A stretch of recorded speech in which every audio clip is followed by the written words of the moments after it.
നടന്ന കാര്യങ്ങൾ പറയുന്നത്. ഈ പരാതി ഈ ഇടയ്ക്കാണ് കൊടുത്തിരിക്കുന്നത്. ഒരു പരാതി ഈ ഇപ്പൊ അടുത്തായിട്ട്, മറ്റേത് ഞാൻ എന്റെ സുഹൃത്ത് ഫെഫ്കയിലൊക്കെ ജോയിൻ ചെയ്തതിനു ശേഷം ഞാൻ അറിയുന്നു ഇങ്ങനത്തെ ഒരു ഒഫീഷ്യലി പോയിട്ടുണ്ട്. അറിയുന്നു. അപ്പൊ നേരത്തെ വഴക്കുണ്ടെന്ന് അറിയായിരുന്നു, പക്ഷെ സ്റ്റേറ്റസ് ഞാൻ അന്വേഷിച്ചു എന്താണ് ഇപ്പോഴത്തെ അവസ്ഥ. അപ്പൊ പരാതി ഉണ്ട്. അല്ല, അന്ന് ഉണ്ണി വഴക്കുണ്ടെന്ന് അറിഞ്ഞു എന്ന് പറഞ്ഞു. പിന്നെയും ഇത്രയും മോശപ്പെട്ട ഒരാളെ കൂടെ കൊണ്ടു നടക്കുന്ന ഉണ്ണിയുടെ ജീവിതത്തിൽ ഇത്രയും മോശപ്പെട്ട ആളെന്നല്ല, കേൾക്കുന്നുണ്ട്, പ്രൂഫില്ല. പ്രൂഫ് വന്നപ്പോ സംസാരിച്ചു. അപ്പൊ പുള്ളി എനിക്ക് തോന്നുന്നു ഇത് ഒരു ഉൾക്കൊള്ളാൻ പറ്റാത്തതിന്റെ ഒരു ഫൈറ്റ് ബാക്ക് ആയിട്ട് ഞാൻ കാണുന്നു. എന്റെ കയ്യിൽ ഒരുപാട് കാര്യം, അതായത് ഇപ്പൊ നിങ്ങൾ സോഷ്യൽ മീഡിയ തുറന്നു നോക്കുവാണെങ്കിൽ ഇയാളെ എന്റെ അടുത്ത് കഥ പറയാൻ വേണ്ടിയിട്ട് ഒരുപാട് പേര് ശ്രമിക്കുന്നു.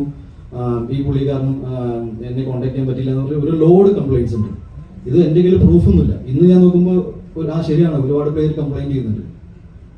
പണ്ടും നമ്മളിപ്പോ എന്നെ കുറിച്ചും പലരും പല കാര്യങ്ങൾ, ഇപ്പൊ അവൻ അങ്ങനെ പറഞ്ഞു ഇങ്ങനെ പറഞ്ഞു, പ്രൂഫുണ്ടോ എന്ന് ചോദിക്കുമ്പോൾ വർത്തമാനമില്ല. ഇപ്പൊ ഞാൻ പറഞ്ഞില്ലേ 3 വർഷം മുന്നേ ഞാൻ ഈ പറയുന്ന ഡയറക്ടറിനോട് തന്നെ പറഞ്ഞിട്ടുണ്ട്, നമ്മൾ വിചാരിക്കുന്ന രീതിയിൽ എല്ലാ കാര്യങ്ങളും പോകണമെങ്കിൽ പ്രൂഫില്ല. പ്രൂഫ് ഉണ്ടായപ്പോൾ ഞാൻ ജസ്റ്റ് എനിക്ക് ഇത്രയേ ഉള്ളൂ, ഒരു സുഹൃത്ത് എന്ന നിലയിൽ നിങ്ങൾ എന്തുകൊണ്ട് എന്നെ കുറിച്ച് മോശം പറയുന്നു. അയാൾ ക്ഷമ ചോദിച്ചു കരഞ്ഞുകൊണ്ട്. അതിൽ അന്ന് ആ വീഡിയോയിൽ കാണുന്ന 3ാമത്തെ വ്യക്തിയുണ്ട്, പോലീസ് സ്റ്റേഷനിൽ പുള്ളി അത് പറഞ്ഞിട്ടുണ്ട്.